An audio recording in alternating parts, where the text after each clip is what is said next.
Eita glória. Jesus.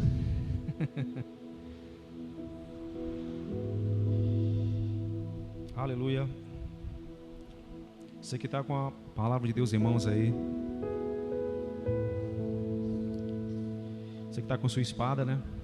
Abra no livro do Antigo Testamento, o livro de 2 Reis. 2 Reis fica depois de 1 Reis, né? Fica mais fácil para encontrar, né?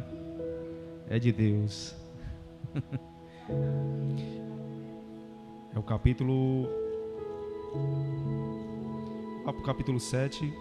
E vamos ler a partir já do versículo 3.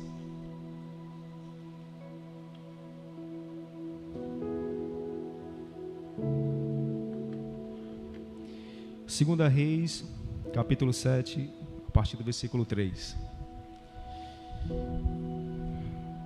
Eu creio que vai ser uma palavra tremenda, porque tudo que é ministrado, tudo que vem do altar, não é o homem que fala. Toda inspiração, como a própria palavra fala dela mesma, testificando que toda palavra, ela é toda inspirada, toda inspiração, ela vem do alto. Amém, queridos? Como o pastor falou, é uma palavra que há um tempo atrás ele escutou, uma palavra que praticamente assim gravou. É uma pena que essa mesma palavra ela não vai vir, talvez ou maior ou com a mesma intensidade, eu não sei. Mas o grau de revelação sempre vai ser maior do que antes. Amém, pessoal? Porque sempre o Senhor há de trazer algo novo, uma palavra nova, algo que vem da parte dele. Amém? Todos já abriram? Amém? Diz assim, 2 Reis, 7, versículo 3. 4 homens leprosos estavam à entrada da porta, os quais disseram uns aos outros: para que estaremos nós aqui sentados até morrermos? Se dissermos, entremos na cidade, há fome na cidade, e morreremos lá. Se ficarmos sentados aqui, também morreremos. Vamos, pois, agora e demos conosco no arraial dos Círios, e se nos deixarem viver, viveremos. Se nos matarem, tão somente morreremos. Levantaram-se ao anoitecer para se dirigirem ao arraial dos Círios. E, tendo chegado à entrada do arraial, eis que não havia lá ninguém, porque o Senhor fizera ouvir no arraial dos Círios ruídos de carros e de cavalos, e o ruído de um grande exército, de maneira que disseram uns aos outros: eis que o rei de Israel alugou contra nós os reis dos heteus e os reis dos egípcios, para virem contra nós. Pelo que se levantaram e, fugindo ao anoitecer, deixaram as suas tendas, os seus cavalos e os seus jumentos, e o arraial como estava, e fugiram para salvar a sua vida. Chegando, pois, aqueles leprosos à entrada do arraial, entraram numa tenda, e comeram e beberam, e tomaram dali prata e ouro e vestes, e se foram, e os esconderam. Voltaram e entraram em outra tenda, e dali também tomaram alguma coisa e a esconderam. Então disseram uns aos outros: não fazemos bem, este dia é dia de boas novas, e se nós nos calarmos, se esperarmos até a luz da manhã, seremos tidos por culpados. Agora, pois, vamos e anunciemos a casa do rei. Vieram, pois, e brandaram aos porteiros da cidade, e lhe anunciaram, dizendo: fomos ao arraial dos Círios, e eis que lá não havia ninguém, voz de ninguém, mas somente cavalos e jumentos atados, e as tendas como estavam. Então os porteiros gritaram e fizeram anunciar a nova no interior da casa do rei. Levantou-se o rei de noite e lhe disse aos seus servos: agora eu vos direi o que os sírios nos fizeram. Bem sabem eles que estamos afaimados. Por isso saíram do arraial e a esconder-se pelo campo, dizendo: quando saírem da cidade, então os tomaremos vivos e entraremos nela. Então um dos seus servos respondeu e disse: tome-se, pois, 5 dos cavalos que ainda restam na cidade, pois toda a multidão de Israel que ficou aqui de resto, e terá a mesma sorte da multidão dos israelitas que pereceram. E viemos, homens, e vejamos. Tomaram, pois, dois carros com cavalos, e o rei enviou os homens após o exército dos sírios, dizendo: ide e vede. Foram após eles até o Jordão, e eis que todo o caminho estava cheio de vestes e de armas que os sírios, na sua pressa, tinham lançado fora.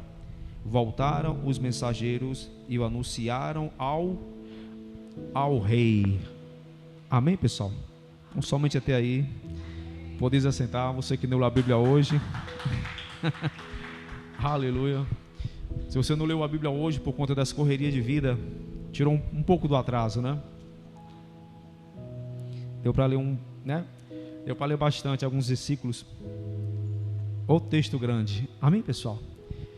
Mas exatamente aqui nesse texto grande, né? Esse texto onde narra a saga, né? A história, talvez de 4 pessoas, né? 4 pessoas, sei lá, vamos dizer assim, insignificantes. É ou não é? A história de 4 leprosos, 4 homens que infelizmente em vida tiveram uma praga naquela era, que era a lepra. E naquela era não havia cura. Na verdade, havia muita coisa ao contrário, vamos assim dizer, para quem adquiria, né? Para quem tinha a doença. Não nos nossos dias hoje, porque a lepra hoje ela tem cura, né? Hoje, com tratamento, você fica curado, mas naquela era não havia. Havia muitas restrições. Os leprosos eram levados a viverem realmente quase que fora da sociedade, tinham que viver longe. Era uma vida, bem, se nós pesarmos na balança, meu Deus. Mas dentro dessa história, dentro do que você acabou de ler, há algo de Deus para a sua vida, amém? Há uma revelação, há uma coisa tremenda, amém? Por isso, está bem confortado aí, está bem sentado, está bem, né? O pastor colocou cochoados aí. Não, estou brincando. Pois aperta aí o cinto aí, porque nós vamos voar, amém, pessoal? Na revelação da palavra de Deus. Bem, para você entender bem, sabe, a história, porque aqui é uma parte dela. Na verdade, essa história desenrola um pouquinho mais atrás. Ela não começa aqui, ela começa um pouquinho mais atrás. Se você for no capítulo 6, já para o começo do 7 mesmo, ou do 6 em diante, você vai entender o porquê dessa situação. Ela começa justamente por conta da cidade de Samaria, cujo o exército da Síria, né, o exército inimigo, havia cercado a cidade. E o propósito, quando cercaram a cidade, era justamente fazer com que a população que estava dentro da cidade, né, por trás dos muros, padecesse, a princípio, de fome, de necessidade. Na verdade, é uma estratégia, né, do inimigo. O inimigo, ele faz justamente isso. E hoje não é diferente. Ele vem e tenta te cercar. Entendeu, pessoal? Ele procura te cercar, assim como Samaria, por todos os lados, assim. Você se viu numa situação em que você está ali cercado. Parece que, sabe, por onde você olha, há o inimigo ali. E um detalhe, pronto para lhe destruir. Entendeu, pessoal? Então a estratégia do exército da Síria era se acampar, cercar, e por conta disso ninguém saía, então também ninguém entrava. E aí foi passando-se praticamente semanas, e vai passando as semanas, e aí é evidente que como ninguém entrava e ninguém saía, então ninguém comercializava, ninguém vendia, ninguém comprava, então não havia nada. Quer dizer, a comida, né, ela vai acabando, a água potável vai acabando, e aí o povo já se vê naquela situação que não tinha mais o que comer. E nessa ocasião, em Samaria, acontece uma tragédia. Acontece uma coisa que nos nossos dias muitos iriam taxar de abominável. Assim como foi. O que, evangelista? O que foi que aconteceu? Infelizmente, 2 mães se propuseram a fazer dos seus filhos de alimento. Como não havia o que comer, olha que ponto o ser humano chegou. 2 mães se propuseram uma a outra: olha, hoje vamos comer o teu filho, vamos colocá-lo na panela, e amanhã é o teu filho. Sabe, infelizmente houve isso. E assim foi feito. 2 mães fizeram isso, infelizmente. E o acordo era no outro dia a outra criança ir para a panela, mas a mãe não quis. A mãe retrocedeu, voltou atrás, disse que não. Mas ela, felizmente, havia se alimentado do filho da outra no outro dia. Coisa horrível. E aí, a mulher que na verdade se viu numa situação em que o filho dela ela entregou e a outra não quis entregar mais, ela conseguiu, sabe, não foi nenhuma audiência com o rei, mas conseguiu ver o rei de Samaria, e passou a situação para ele. O rei ficou escandalizado, ficou atemorizado, porque é uma coisa abominável. E o rei, quando soube da situação, ele se tirou, ficou com muito ódio, muita raiva. E aí, o intuito dele, depois de tudo aquilo que ele escutou, era agora.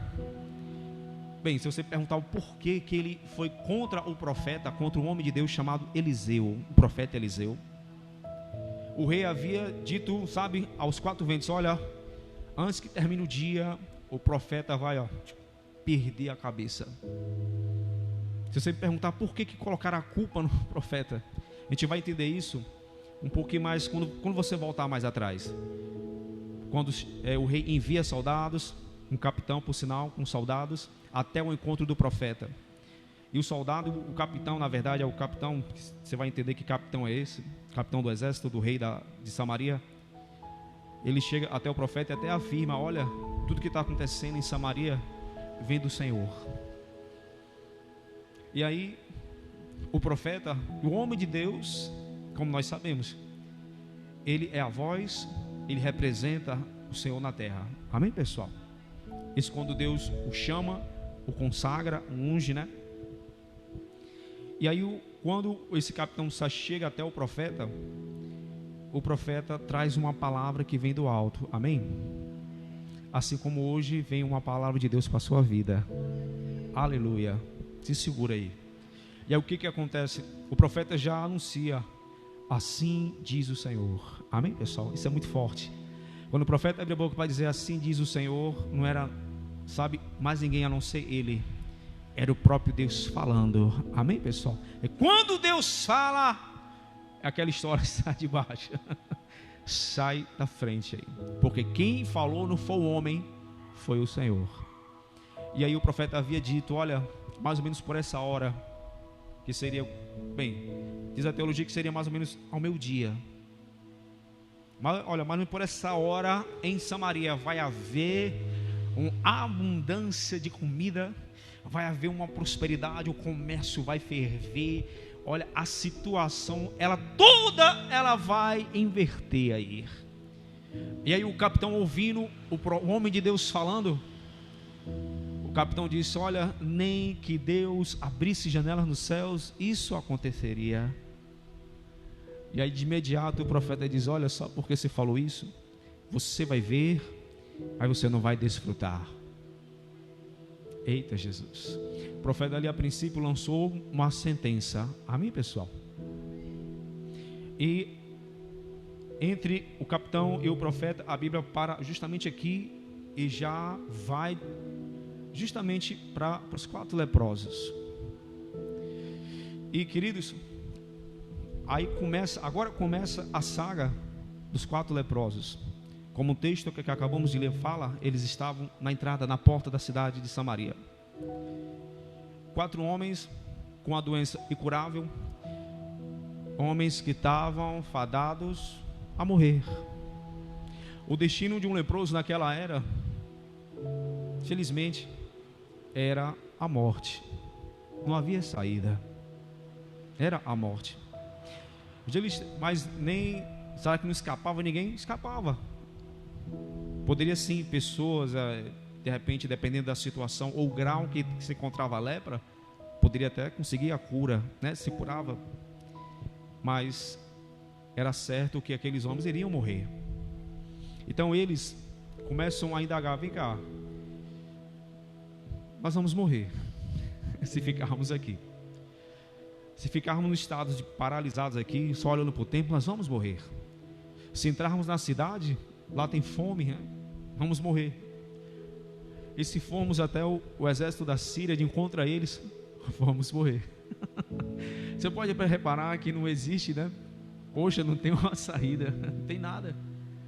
Porque era assim que eles estavam já pensando, indagando um com os outros. Se ficarmos aqui parados, vamos morrer. Se entrarmos na cidade, vamos morrer. Se formos até lá, o exército da Síria, vamos morrer. E aí chegou à conclusão: vamos fazer o seguinte, vamos até o encontro, né, do exército da Síria. Se deixarmos viver, a gente vive. Se nos matarmos, se eles nos pegarem e nos matar, então morreremos. E eles foram. Agora, olha só uma coisa que você tem que pegar. Faz assim, ó. Eu vou pegar isso aí, peraí. Opa, psst. Pega agora assim, ó. O que? Evangelista. Queridos, sabe o que esses homens foram? Com a cara, talvez sem coragem, mas foram. Talvez realmente, talvez cambaleando já. Sabe por que eles foram? Você sabe quando o ser humano ele chega numa situação que ele fala assim: rapaz, eu não tenho nada a perder.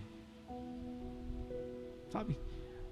Porque existem situações na vida do ser humano em que perde-se tudo. E aí a pessoa chega nessa conclusão: rapaz, eu não tenho mais nada a perder.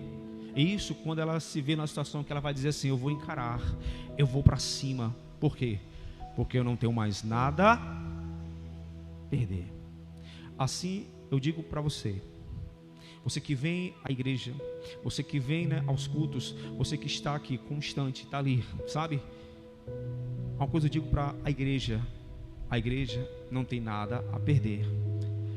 Você não está perdendo o seu tempo. Sabe, você na verdade, quando você vem, sabe, é aquela história: eu vou porque eu preciso. Por quê? Porque eu não tenho nada a perder, eu vou buscar. Quando você vem, à medida que você vive na constância, gente, vocês estão plantando aqui, vocês estão plantando, e chega uma hora que, sabe, a igreja vai colher aquilo, né, vamos assim dizer, aquilo que planta, como se diz lá fora, um ditado lá fora. Por mais que vizinhos, pessoas até digam assim: olha, você está perdendo o seu tempo. Por mais que pessoas até me ignoram, falam assim: olha, vai todo dia lá para o Ministério Fé, vai para lá, vai não sei. Alguns podem até dizer assim: está perdendo tempo. Mas você não está perdendo tempo, você está plantando, irmão. E chega uma hora em que você vai colher aquilo que você tem plantado aqui. Aqui é aquilo que o salmista fala de a terra boa, está às margens, sabe, das águas do alto, cujo, né, por conta de estar próximo ao cheiro das águas, prospera, cresce, floresce. Amém, pessoal? À medida que você vem para a igreja, você não está perdendo nada, até porque você não tem mais nada a perder, irmão. É ou não é? Eu não tenho mais nada a perder. Na verdade, quando eu venho ao templo, é o inverso: eu só tenho a ganhar. Amém, pessoal? O que impulsionou esses 4 leprosos? Eles já se viam na situação que estavam e diziam: vamos, a gente não tem mais nada o que perder. E aí quando eles vão caminhando, e aí que vem o sobrenatural de Deus. Fala para o teu irmão: olha para a pessoa, é mais linda aí, se não tiver, olha para cá que dá certo assim, peraí. Mas olha para ele e diga assim: olha, irmão, está vindo aí. Diga: está vindo aí o sobrenatural de Deus. Amém, queridos? Porque quando eles foram caminhando, veio o sobrenatural de Deus. E aí que vem, a gente vê, sabe, o espantoso, aquilo que ia de encher os olhos. Deus pegou 4 leprosos, 4 homens que à medida que caminhavam, ninguém vê, sabe, uma manifestação de Deus quando vem na nuvem. Ninguém viu a terra tremer, ninguém viu nada, sabe, o vulcão entrando. Não, simplesmente aqueles homens estavam andando, morrendo já. E aí Deus vem, ó, com sobrenatural. E à medida que eles davam passadas, Deus ia fazendo que um som fosse aumentando, ficando um som gigante, ao ponto em que lá no acampamento já se escutava Os leprosos vinham, sabe, ainda quilômetros ali, mas lá no arraial dos Círios, eles já escutavam um som tão alto, mas tão forte que doía nos ouvidos deles, porque eles já começavam a imaginar: olha, está vindo carros aí, está vindo um exército muito grande, só pode ser uma coisa gigante, porque, olha, parece que a terra está tremendo aqui, por conta do som que Deus foi produzindo, justamente, simplesmente, à medida que os leprosos caminhavam. É como se as passadas fosse um som gigante nos ouvidos dos exércitos dos sírios.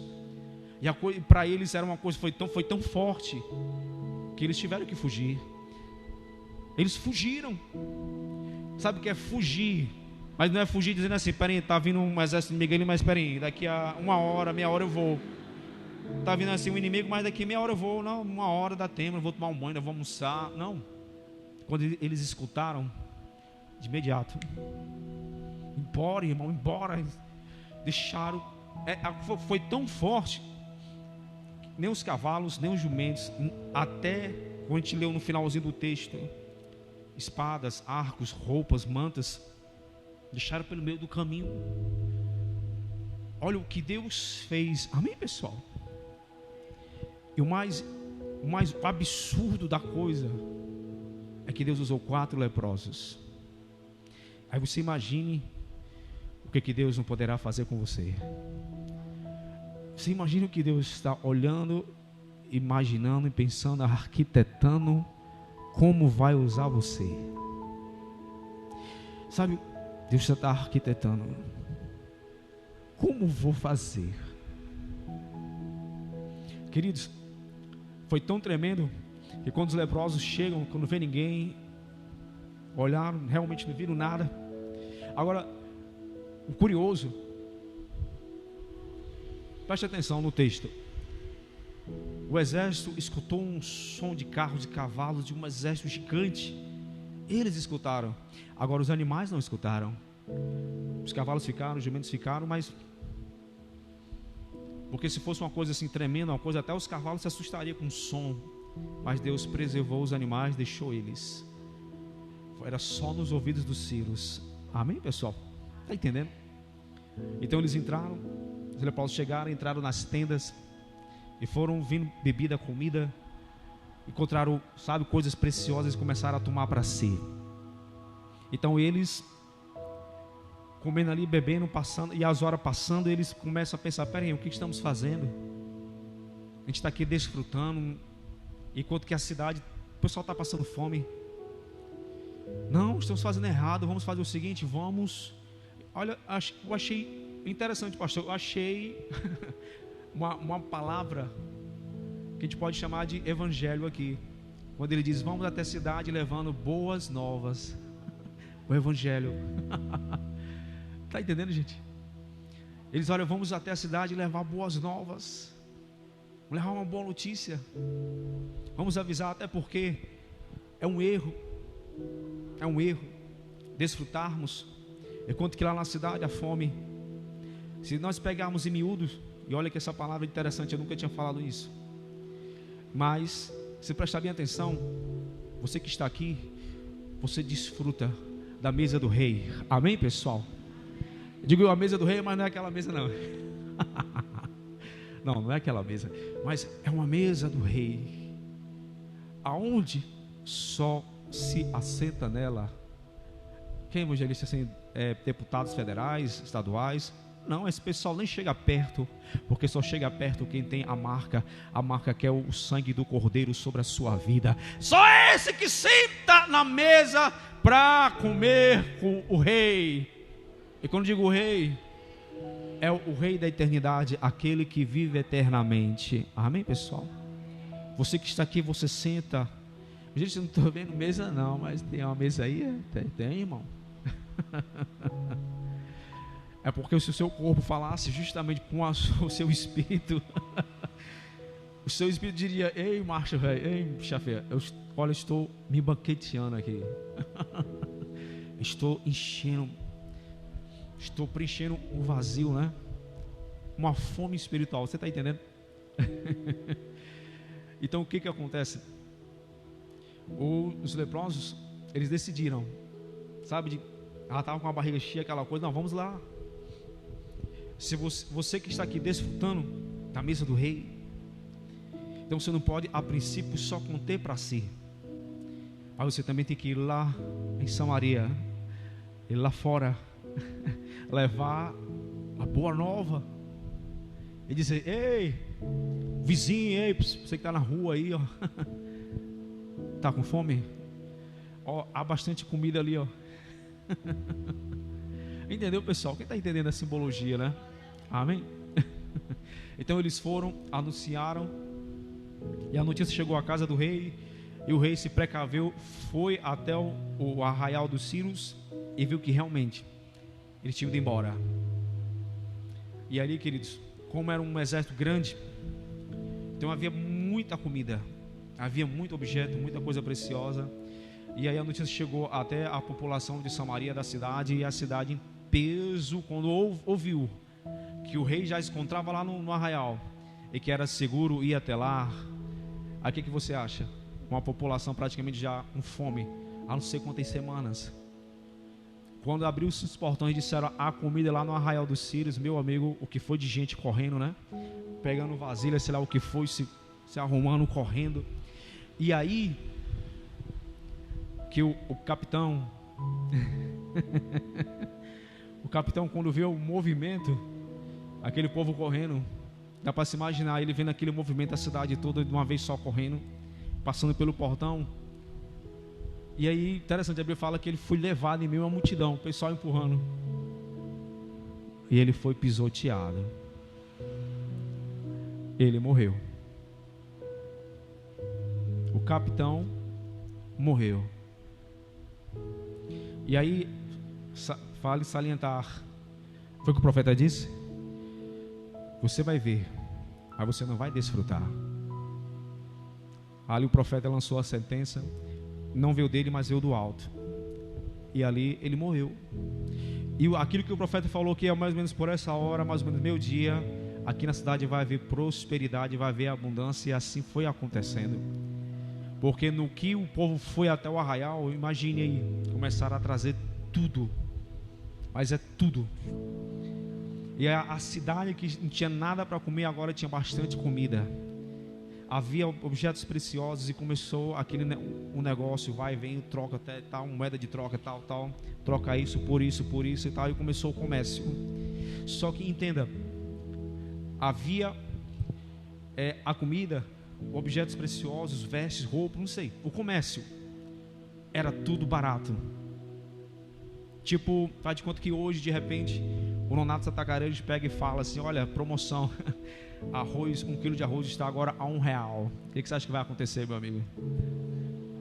Ora, aí vão ter que fazer um esquema lá para o povo poder entrar, porque senão a bagunça está feita. Então, para você ter uma noção, o que aconteceu em relação à prosperidade, à abundância, é isso. É que o comércio estava fervendo, era tudo barato, tudo acessível, você podia adquirir, baratinho. E ali Samaria começou a respirar de novo. O povo passou a viver melhor. Isso por conta de 4 leprosos. Mas, queridos, desculpa.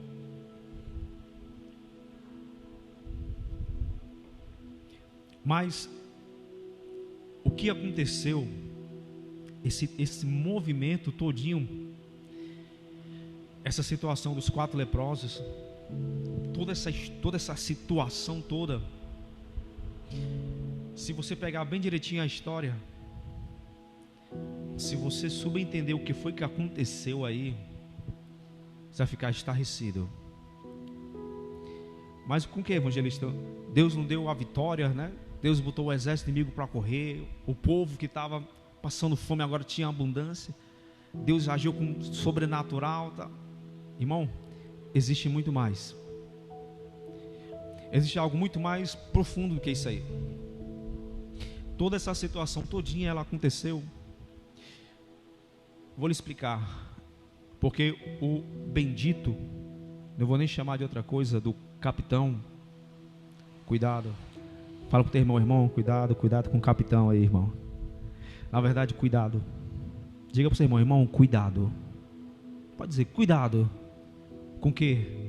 Para você não ser igual ou parecido com o capitão.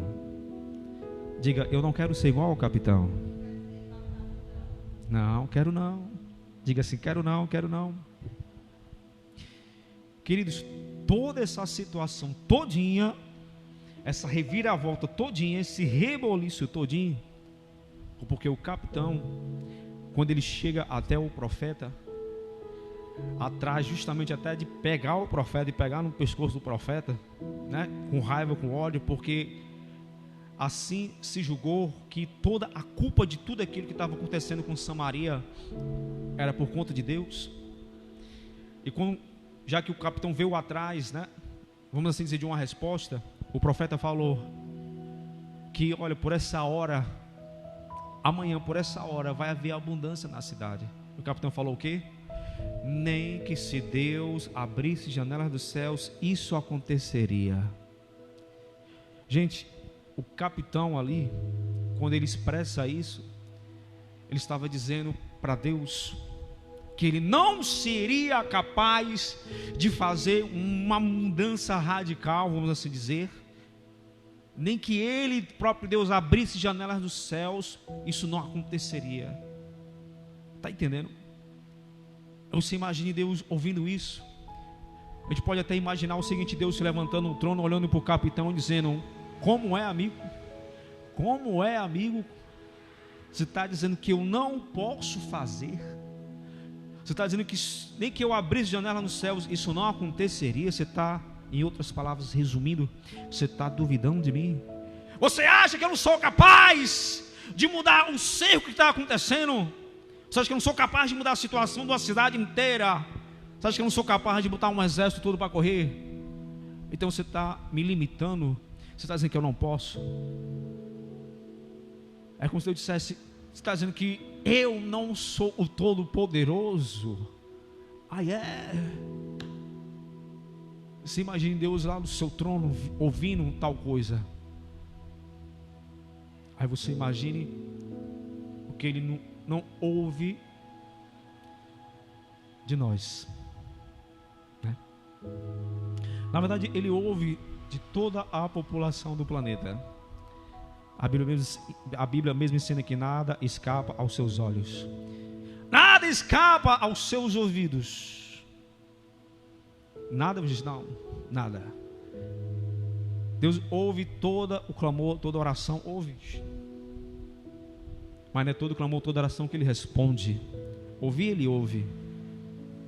Aí responder, aí é outra história. Então Deus ali do seu trono, quando ele escuta isso, sai é tanto que você pode reparar, se você voltar no texto, vai ter que sair dos 4 leprosos e ir mais para trás. Você vai ver que quando o capitão fala isso, o profeta de imediato já diz: olha, pois você vai ver, mas você não vai desfrutar. É como se eu dissesse: pois estão pronto, olha, amanhã por essa hora, meu amigo, você vai ver o que eu vou fazer, mas você não vai desfrutar. Vai não. Vai aí que você não vai. Agora entenda a coisa. Deus fez todo um cerco, né? Fez toda uma celeuma, um reboliço, porque alguém duvidou dele. Entendeu, pessoal? Porque alguém falou que ele não era capaz. Aí foi o que Deus fez, pegou, fez todo o reboliço. Foi Deus que suscitou os leprosos para eles irem até o acampamento dos sírios. E Deus usou aqueles 4 homens para justamente botar o exército para correr. Amém, pessoal? Isso é o que acontece quando se duvida dele. Por isso que o seu coração, a sua vida tem que estar blindado. Tem que haver aqui a mais absoluta certeza de que não importa qual seja a situação, mas Deus, Ele vai fazer a diferença. Não sei como e não sei com que, mas Ele vai fazer a coisa acontecer. Por quê? Porque Ele é Deus. Amém? Dá um glória a Deus aí. Se for preciso, Ele faz o que for. Ele faz o que for. mas Ele vai cumprir aquilo que diz, aquilo que fala, e Ele nunca vai deixar. Isso é mais certo do que como 2 mais 2 é igual a 5. Não, estou brincando, é 4. Que olha, Ele nunca vai deixar de responder, de atender a sua noiva, a igreja, aos seus. Por mais que eu não veja, por mais que eu olhe assim, meu Deus, não estou vendo nada acontecer, mas Ele está agindo. Amém, pessoal? Deus sabe o que faz. Interessante que a gente escuta muito o jargão de Deus, Ele age na hora certa, no momento certo. É ou não é? Sabe por que Ele age na hora certa, no momento certo? É porque aonde Ele se encontra, o lugar onde o profeta Isaías disse que viu Deus assentado no alto e sublime trono. Você pode reparar no texto lá de Isaías, no capítulo 6, se eu não me engano, quando o profeta é levado em espírito, que ele vê o Senhor assentado, aquele ser glorioso, e a orla das suas vestes, sabe aquela orla, aquela coisa linda assim, enchia o templo, e ele viu os serafins, anjos. Pergunta ao profeta, me diga uma coisa, quando você estava lá olhando tudo assim, vixe, eita, menino, que coisa linda. Pergunta ao profeta, mas você viu lá se tem, se bem que aqui nem tem relógio, né, pastor?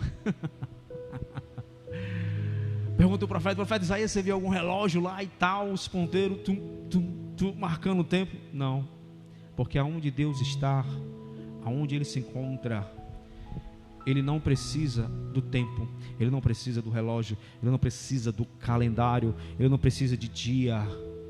Por isso que quando Deus Ele age, é porque Ele, por ser o Todo-Poderoso, Ele diz, está na hora. E olha que Ele nem olha para o relógio, está na hora, não.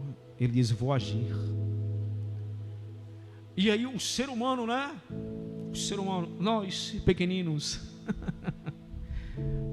nós, na nossa ingenuidade, dizemos,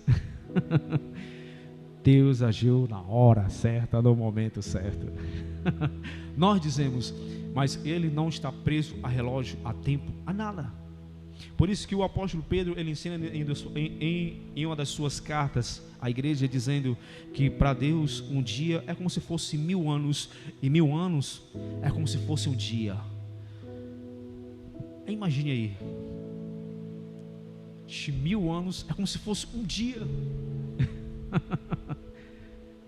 Ele não está preso ao tempo, simplesmente Ele decide a hora que tem que agir. Amém, pessoal? Nós aqui dizemos, Deus agiu na hora certa, e Ele vai agir na hora certa. Ele vai agir na hora que tem que agir. Amém, pessoal? Agora o seu papel é fazer como os leprosos. Eu vou até a casa de Deus, porque eu não tenho nada a perder. É vir e ficar plantando. Amém? Porque o próprio Deus, Ele vai dizer, está na hora. Não que Ele vai dizer está na hora, Ele vai dizer é agora. Com Deus é agora. Não é para ontem, é agora. É nesse instante, é agora. Amém, pessoal? Glória a Deus. Agora, o interessante, nunca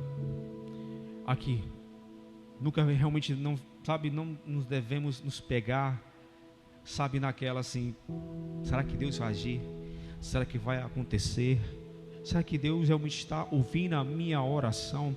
Será que Deus vai pegar o cicrano, o fulano? Será que Deus vai fazer um mover na minha casa? Será que eu ainda vou realmente ver a minha casa, a minha família, já que hoje é culto da família? Será que eu vou ver realmente a minha família toda restaurada? Queridos, assim como você, eu também tenho as minhas particularidades, até minhas lutas.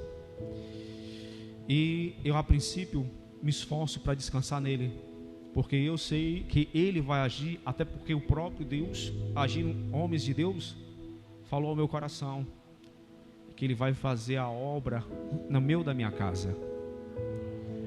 Você pode prestar bem atenção numa coisa, como Deus não está preso ao tempo, a relógio, a calendário, a datas, que quando a gente vai lá para o livro de Hebreus, justamente na galeria da fé, não é isso, pastor? Que é no capítulo 11, né? Onde resume-se o que é a fé e fala sobre a galeria, onde fala dos homens e mulheres de Deus do passado.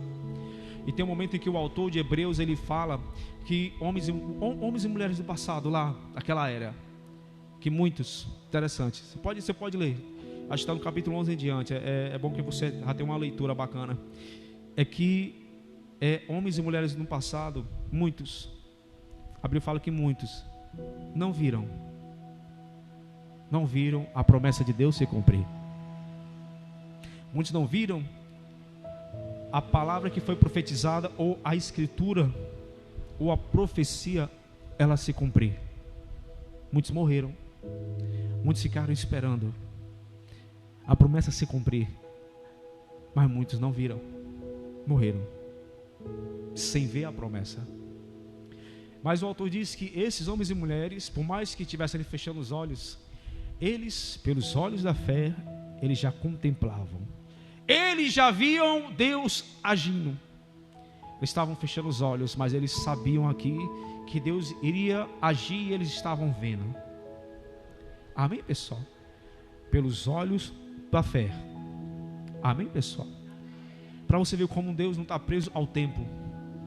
É tão do jeito que há homens e mulheres de Deus que não tiveram o privilégio de ver a promessa se cumprir. E como Deus ele não está preso ao espaço, o tempo, Ele pode pegar, se assim Ele quiser, a promessa se cumprir. Ele pega aquele que morreu nele, nem que Ele vá até onde a pessoa se encontra, pegue o espírito da pessoa e traga a pessoa para olhar.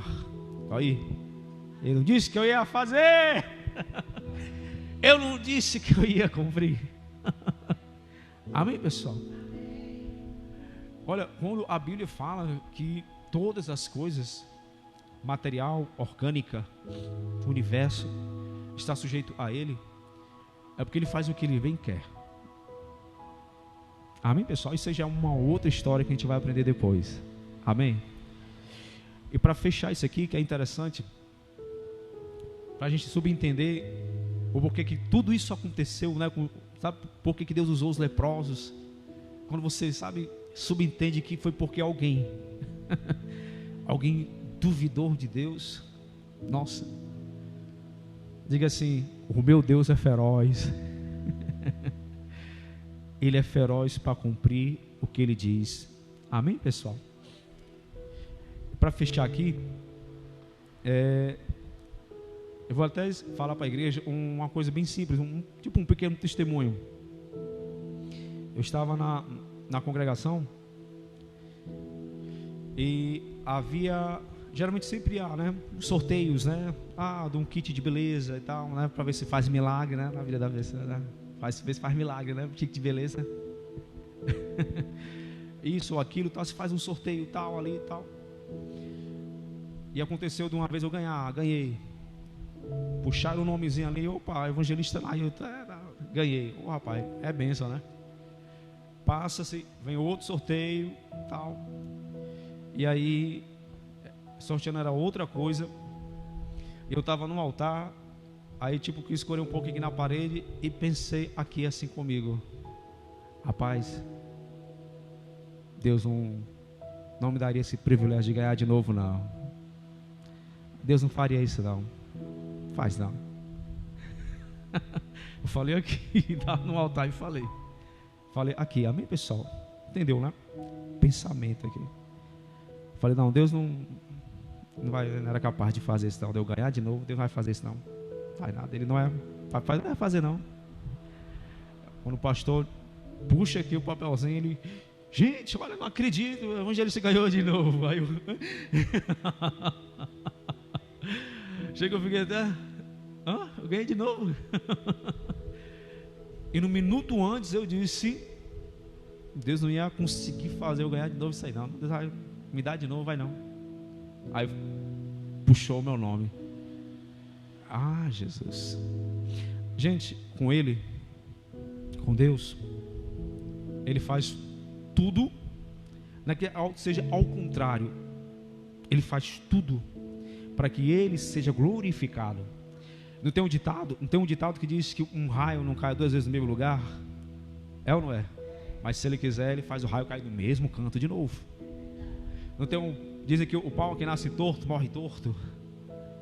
Pois é, eu aprendi com Ele, por sinal, o nosso Cristo é um excelente marceneiro. Ele pega o pau ali e desentorta. Amém, pessoal? Porque Ele é capaz de fazer isso. Amém, queridos? E aí, é uma coisa que eu tenho que entender.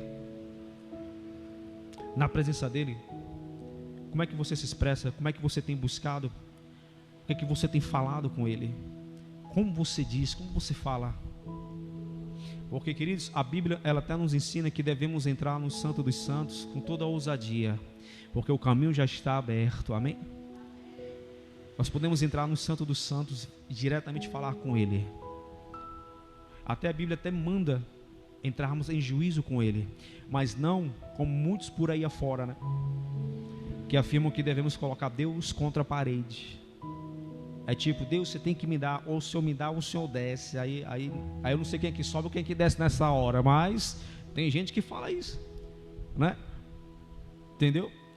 Ou o Senhor dá, ou o Senhor desce. Aí, meu irmão, nessa hora, não sei quem é que sobe ou quem vai descer aí o negócio.